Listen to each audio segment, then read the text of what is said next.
preparing your mind, theoretically, all right, I can do the X, Y, and Z, and actually being kind of thrust out into the world and forced to do it are two different things. So I think I was very much aware, I'll say, and prepared in the ways that I felt that I could be for that transition, but actively doing the transition is the difficult part. This is the Impulsive Thinker Podcast, a show for high-achieving ADHD entrepreneurs. Together, we will inform and educate you about how to improve your self-awareness while developing systems, routines, and habits for conquering the entrepreneurial world. Here is your host, Andre Brisson. Hey there, it's Andre, the Impulsive Thinker. Today I'm talking to Josh Martin, who's a former NFL linebacker turned entrepreneur, and we're here in, was it Pescadero? Yeah, it's Pescadero, not Cabo, we learned. Yeah. Pescadero, New York, at a Optimized Group mastermind event hosted by Nick Sonnenberg. That's where we met, and before we get started, because there's a couple things I wanted to talk to our listeners about, because I'm really interested on the perspective and especially your journey. Just give me a quick introduction to yourself and what you're currently doing in your past or whatnot. Yeah, so played 7 years in the NFL as a linebacker. I went undrafted, which means that I, for not any of the non-football fans out there, when you're picking teams at recess, I was one of the kids that didn't get picked until after the fact. So I had my opportunity. I took it full advantage, had a great 7-year career in the NFL, and since then, really been trying to find what I wanted to do next, figure out my next steps, and ended up landing in the franchising space with Smoothie King, my latest venture. So really excited about that, being able to build a portfolio of Smoothie King stores. So a professional football athlete, like that was a long time ago. You dedicated yourself to football as a young kid, and I'm making an assumption here, but you're pretty much dedicated your whole life to football, to working out, practicing. Is that correct? No, it's not. So I didn't play football until grade 9, ninth grade. Oh, wow. In high school. And I was both my parents were teachers, so academics were everything. And that being said, I definitely grew up in a very enabling household, but in a positive sense, right? We weren't allowed to say the word I can't, for example. So, our thought was anything that we put our mind to, we can accomplish. I did play other sports growing up, ran track, played basketball, did some martial arts, which I think honestly prepared me to be the athlete that I became on the football field, ultimately. So when did you start saying dedicating yourself 100% or to the goal to get to the NFL? Probably not until later in college. I didn't even know I was going to play in college until, after my last season in high school. I thought it was going to be my last year of football, so I put everything I had into it, right? If I'm going to be done and hang up the cleats, let me make sure that I put my best effort as my last effort. And that best effort turned out to be good enough to have an opportunity to play at the collegiate level in the States. It had some opportunities, had some scholarship offers, but ended up turning those down and taking my talents to New York, to Columbia, and really struggled at first. I had an injury my freshman year there, took me out a large majority of the season, and ended up fighting my way to a starting position sophomore year. And the rest is kind of history, right? I think as I was playing, I realized, hey, no, I'm better than everyone that I'm playing against. So there's an opportunity there to potentially play at the next level. And from there, it really became, all right, school at that point wasn't going well, but football was, right? So let me focus as much as I can on football. I did graduate with my degree from Columbia, but let me focus a large majority of my energy on football and see where this thing goes. And I like to think that it went pretty far. It worked out all right. You keep saying the word opportunity. You keep seeing opportunity. Is that one of your unique abilities? You just see a lot of stuff and then you act on it? You know what? Opportunity's been on my mind a lot because I could feel that, reflecting on my football career, I had a lot of opportunities to make plays on the field that I might have passed up because I didn't want to make a mistake or commit a penalty that would hurt my team. So more recently, I've been a little more aggressive which is funny because I'm not on the football field anymore. But I've been a little more aggressive in pursuing the opportunities that I see. For example, with the Smoothie King, I was dabbling in some media work, did some sideline reporting with CBS Sports, their college football show on Saturdays, and wasn't really feeling that. And I was looking for something to do. And it was really the first opportunity that I saw, or that was presented to me by a family friend who had a friend that was selling locations in Colorado. And anyone that's familiar with Colorado knows it's a very healthy and active state. Outdoor sports, you got the Rocky Mountains right there, all the skiing, snowboarding, mountain biking. Just a very fit, healthy, active society, culture in Colorado. I grew up in Colorado. I was familiar with that. Smoothie King happens to be a very healthy, active oriented brand, right? The mission is to inspire healthy and active lifestyles. And I thought it was a perfect fit for Colorado, but there weren't a lot of Smoothie Kings in Colorado. And so I saw an opportunity there, and rather than hesitate and potentially miss the opportunity to make a play, I'll use my football analogy there. We like that. Relocated, my life from New York, back to Denver where I grew up, and got my sister involved, and it's been a success so far. So now we're just working on sustaining that success that we've had. And the Smoothie King, that's a recent opportunity you've acted on? Yeah. So in the past 2 years. 2 years. So the opportunity to purchase Smoothie Kings was presented to me December 2021. Okay. Did my diligence about the brand. Ended up actually missing out on those deals, so I didn't buy those locations, but I still saw the opportunity to build and grow the brand in Colorado. So pulled the trigger about March 2022. That's when I signed the first franchise agreement. And it took about a year and some change to get the first store stood up, between design, finding a location, getting the construction, the permits, the licensing, having the equipment manufactured. It took about a year. So we opened May. Purchase a year to get going. Oh, yeah. Wow. Yeah. So if I recall, it was 2019 you retired from the NFL? 2019 was my last season in the NFL, yes. Okay, so what I'm hearing is this opportunity wasn't available to you in 2019 or near the end of your career. Oh, no, I just didn't even think about it. And towards the end of my career, I'm thinking about how can I keep my career going, or my career is ending, kind of definitely in the soup, so to speak, is kind of the beginning of my transition. Obviously, we're at MEA, so. That's interesting. I'm intrigued how you said it. Like you had nothing. You were just concentrating on the career, and then you didn't know what to do. Would that be scary?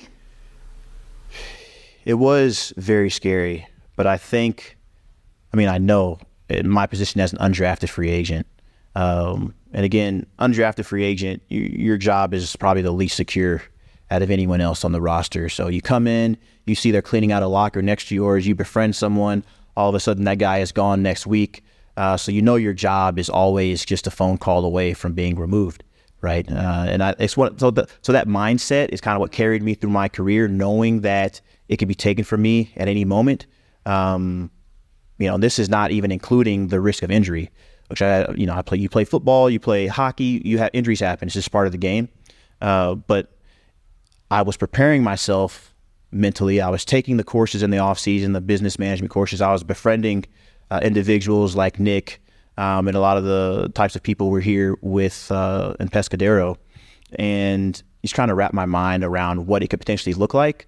Now, preparing your mind, theoretically, all right, I can do the X, Y, and Z, and actually being kind of thrust out into the world and forced to do it are two different things. So I think I was very much aware, I'll say, and prepared in the ways that I felt that I could be for that transition. But actively doing the transition is the difficult part. Okay, so I just want you to repeat it for the listeners. You said preparing for change on your mind only is theoretically versus the practice is totally different. It's like you practice it for a football game or a hockey match, and it's practice. You get out there and the puck is live, the ball is live. The game plan kind of goes out of the window. Mm-hmm. So, and what I also heard was action is required for transition. Oh, it's a very active process, or at least that's what I tried to make it, right? Explain more of that. What do you mean by that?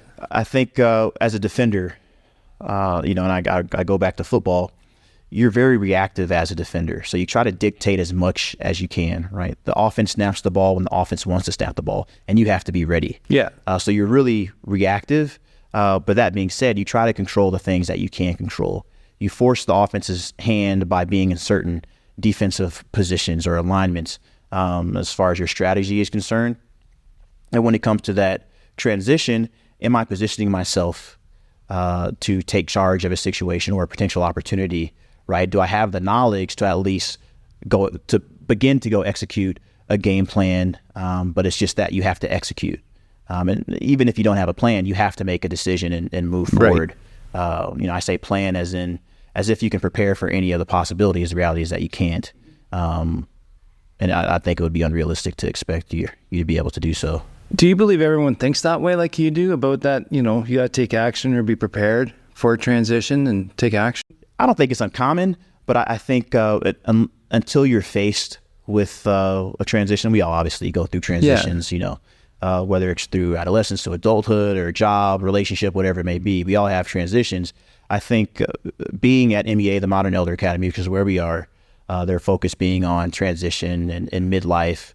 I don't consider myself in midlife, but a lot of the principles are it's the same applicable. concept. It's the same concept. So I don't think it's not uncommon, but taking the bull by the horn, so to speak, and using transitions as a tool to create positive or affect positive change in your life, I think is definitely a mindset shift.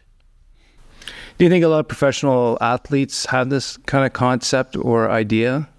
Or there's a lot of fear with transitioning from professional sports to the real world? I think there's fear with any uncertainty, right? And the idea with being an NFL athlete is it's going to come to an end. You can't play forever.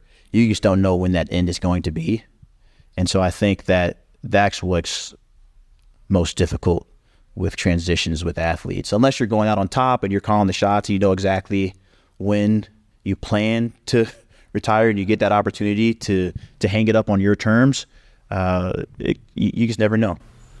Yeah, that's a good point. And like you brought up again or earlier that you were undrafted, so it's a different set of pressures. And what I'm understanding from you is you have to push yourself more to you got to prove yourself a lot more then?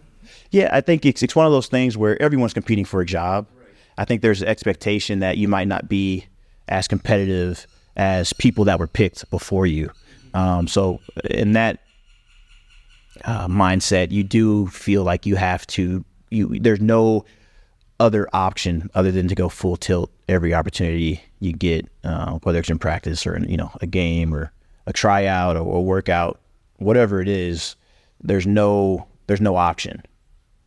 And you could think the same way whether you're an undrafted or not, but the stakes are a little different. Yeah, and I think it's also like for the point, like to listeners, I think it's almost, I just said an analogy. It's almost as if when you bootstrap your own company, undrafted, versus getting VC and money, then you're picked. I think it's two different ball games there. No pun intended. It's two different ball games, right? You're betting on yourself, right? No one's betting on you. But on the other hand, if someone's investing money in you, then you're beholden to someone else. So there's a different kind of pressure. I think as a former athlete turned entrepreneur, as a former athlete in the NFL who was undrafted, that idea of betting on yourself certainly helped as I've pursued this latest venture with franchising Smoothie Kings for sure. So when you made the transition, did you already always think you would be an entrepreneur? No, I wasn't really exposed to entrepreneurship really until I started, attending boot camps was what they called them in the off season for business management or coaching and kind of exploring the different opportunities available to me once I was done playing. And this was while I was playing in the off season. And that's provided by the teams or the NFL? Yeah, the NFL Players Association, the NFL, they put on different camps that are sponsored by, and you travel out to some warm destination, whether it's Florida. Sometimes it might be Detroit or Ann Arbor, and they typically will partner with a school, university, and you get access to the professors and business professionals. So you took those courses?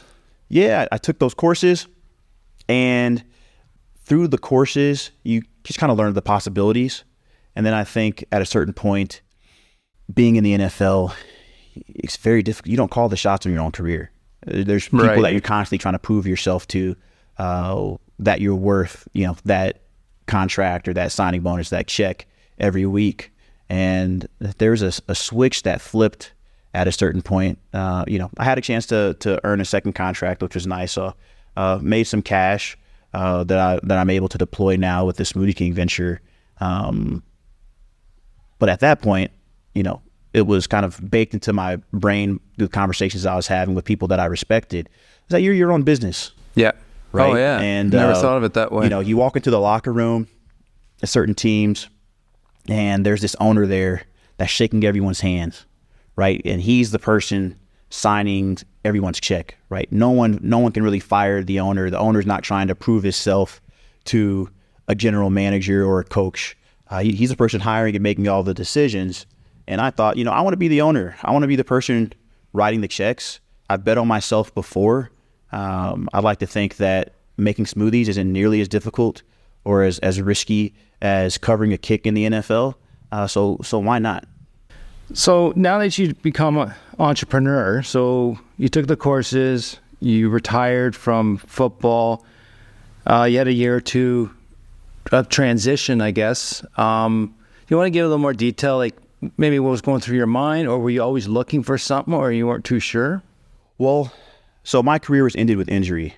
I spent the last 2 years of my career on IR with head injuries. The second season of IR, I dislocated my shoulder, had to have my labrum repaired.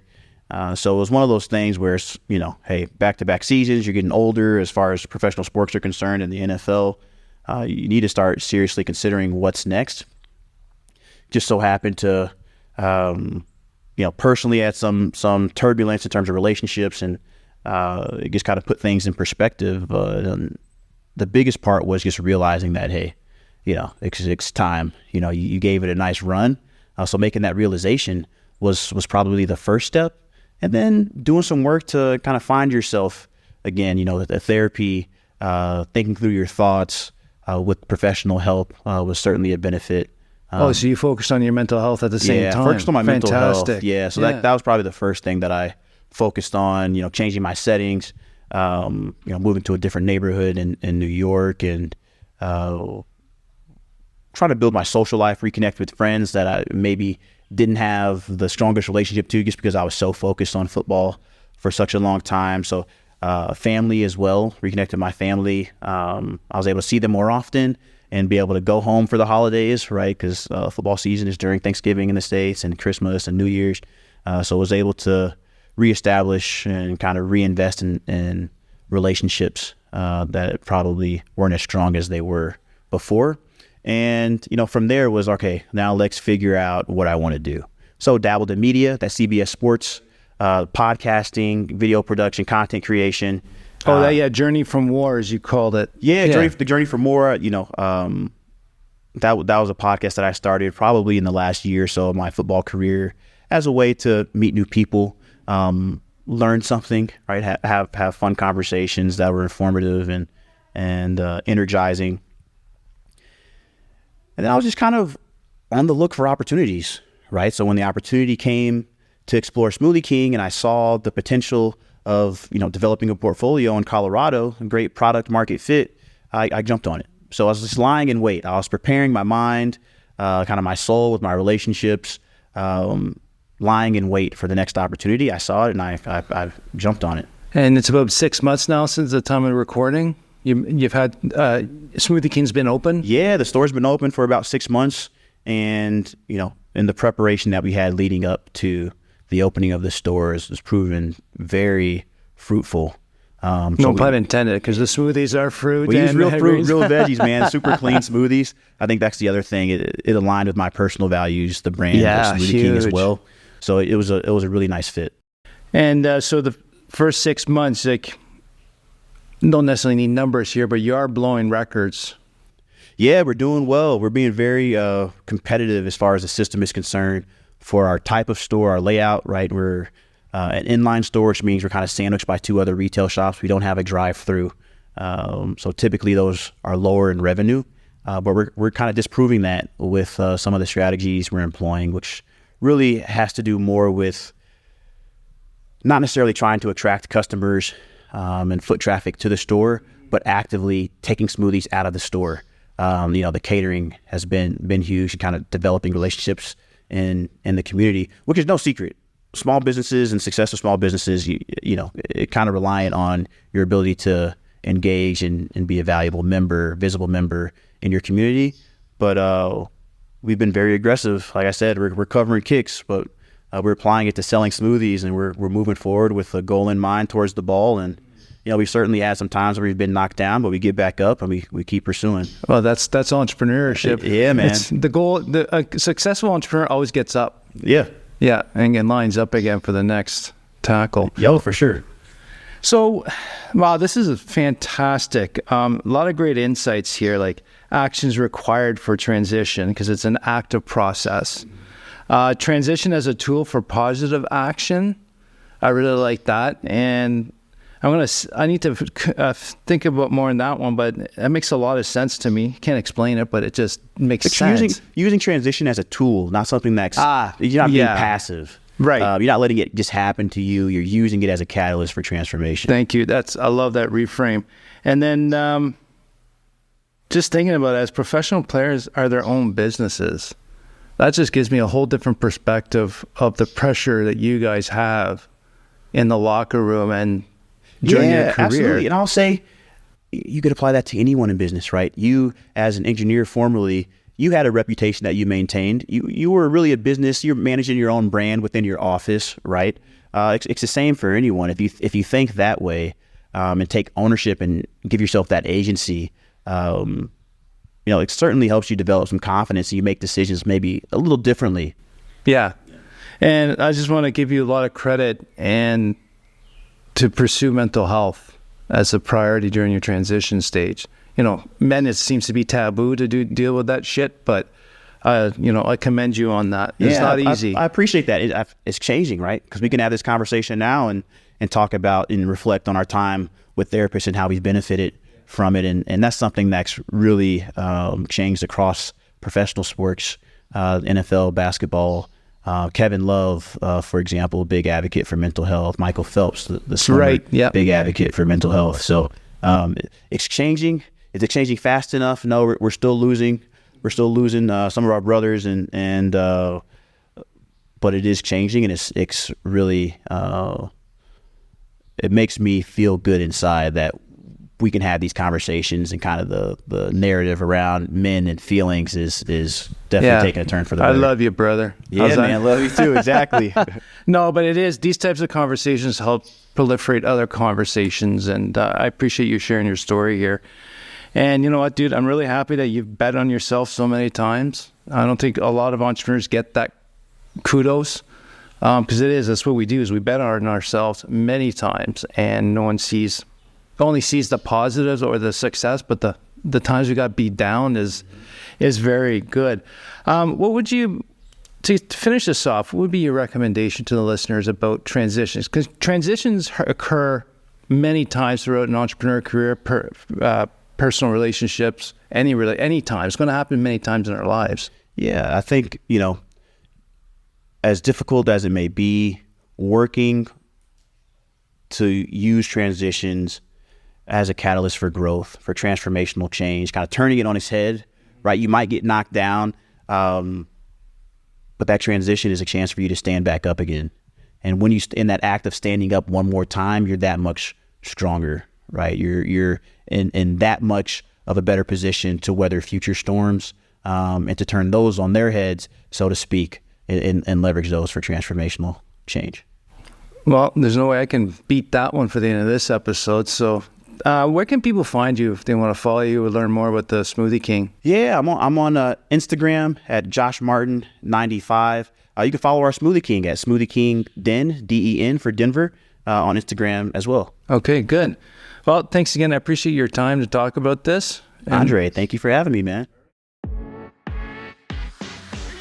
The ADHD transformation program has launched and it's working. Clients are saying it's changed their lives and I am their ADHD hack. So go to tacticalbts.com/ATJP for more information. I want you to join and learn your own ADHD vocabulary and to learn that you're not stupid and we can make you work effectively.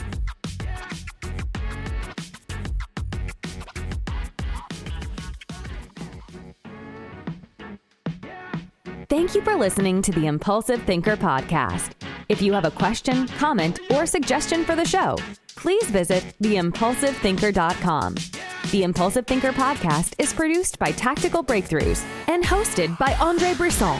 Remember, ADHD is only a part of you, not all of you.